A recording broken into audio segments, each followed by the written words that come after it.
The Tay Bridge was designed with no allowance for wind, not an inadequate allowance, none.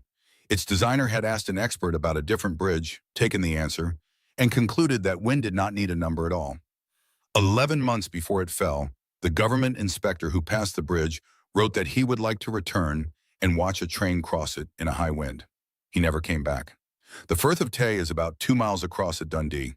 In 1871, the North British Railway began building a single-track bridge over it, designed by Thomas Bouch.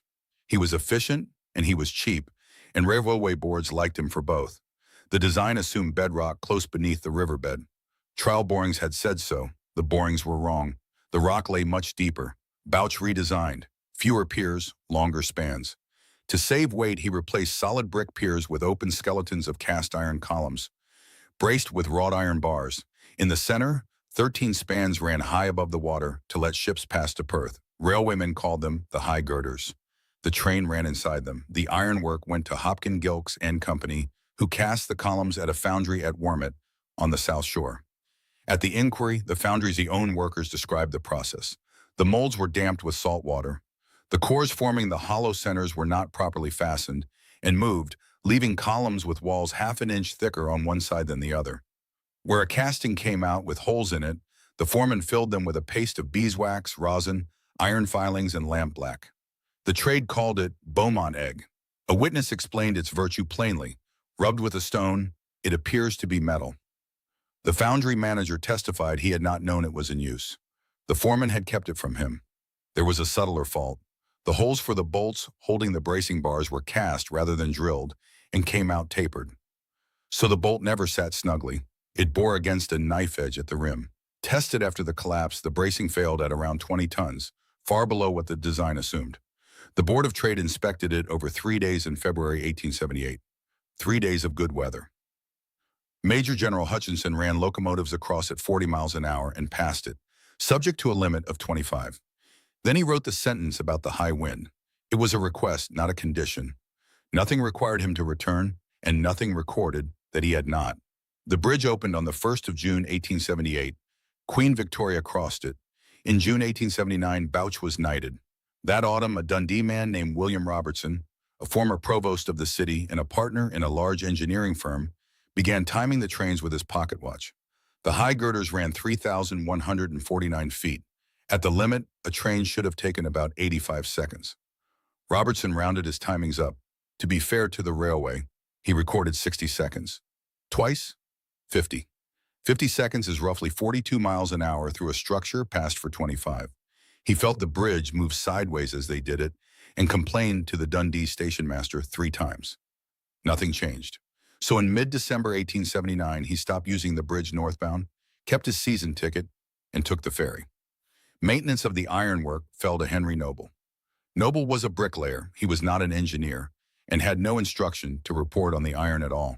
From October 1878, he noticed bracing bars chattering, knocking together because they had gone slack. He tightened them by driving in extra packing pieces. There were over 4,000 such joints. He found cracks in 4 columns and told Bouch. He did not mention the loose bracing.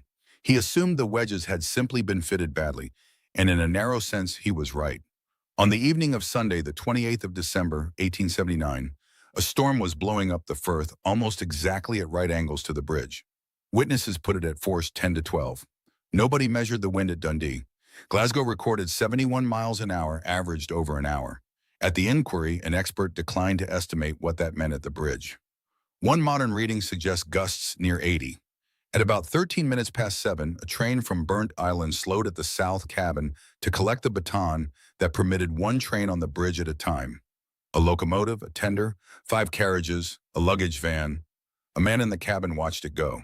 200 yards out, he saw sparks flying from the wheels on the east side as the wind pushed the flanges against the rail. He had seen the same on the previous train.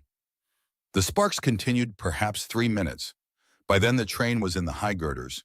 Then, in the words of the inquiry, there was a sudden bright flash of light, and in an instant there was total darkness. The signalman had turned away to write his log. He saw none of it, and did not believe it when told. When the train failed to arrive, he tried the north cabin and found the line dead. The train was in the river, so were the high girders and much of the ironwork holding them up. Divers later found the train still inside the fallen girders. There were no survivors. And here the record becomes genuinely uncertain, in a way worth stating precisely. 46 bodies were recovered. 8 months later, the authorities issued 59 death certificates. The 46, plus 13 more they could prove had been aboard. But 56 tickets for Dundee had been collected before the bridge, allowing for season ticket holders, passengers traveling further, and staff. The inquiry calculated 74 or 75 people were on the train.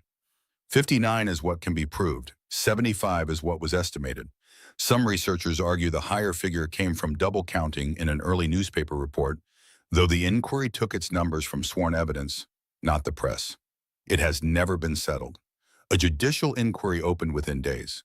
Henry Cadogan Rothery, Commissioner of Recs, presided, with William Yolland of the Railway Inspectorate and William Henry Barlow, President of the Institution of Civil Engineers.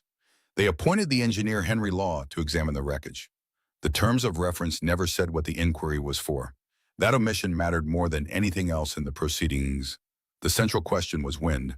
In 1873, Bouch had consulted the Astronomer Royal, Sir George Airy, about a suspension bridge he was designing across the Firth of Forth. Airy said pressures as high as 40 pounds per square foot might occur very locally, but averaged over a 1,600-foot span, 10 pounds would be reasonable. Several eminent engineers endorsed this.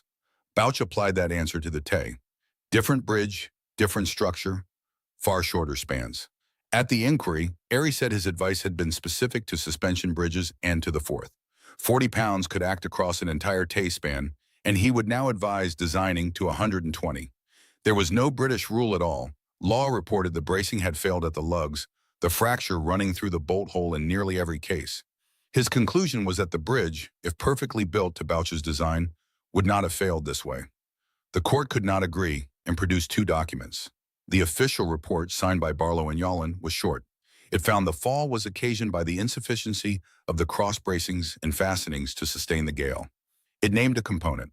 Rothery wrote his own and named a man. The bridge, he wrote, was badly designed, badly constructed, and badly maintained. For these defects, both in the design, the construction, and the maintenance, Sir Thomas Bouch is mainly to blame. For the faults of design, he is entirely responsible. His colleagues declined to sign it.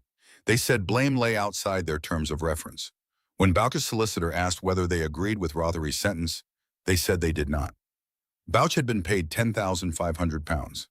He testified that over 9,000 of it went on inspection. He produced no witness who had inspected a single casting on his behalf. Rothery asked why he had abandoned the heavier bracing used on his earlier viaducts. Bouch cited changed views on the force of the wind. Pressed further, he said the older design was so much more expensive. This was a saving of money. Nobody was prosecuted. The inquiry reported at the end of June 1880. Sir Thomas Bouch died on the 30th of October, 4 months later, at his house in Moffat.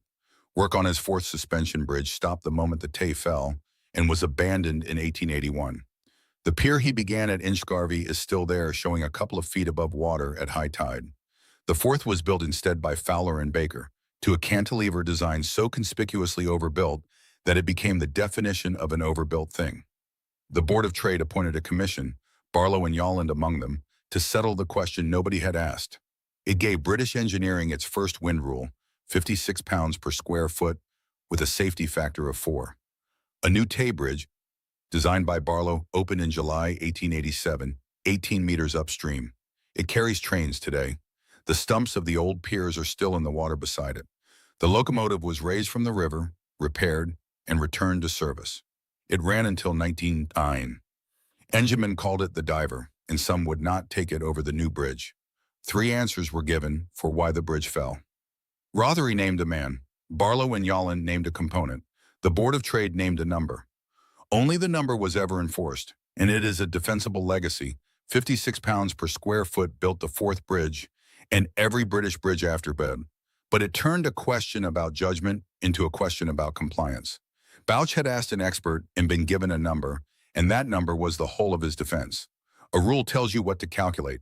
It does not tell you to listen to a passenger who has worked it out with a pocket watch. Robertson complained 3 times and was heard, and nothing changed, so he took the ferry instead. On the night of the 28th of December, from the window of his house at Newport, he watched the lights on the bridge go out.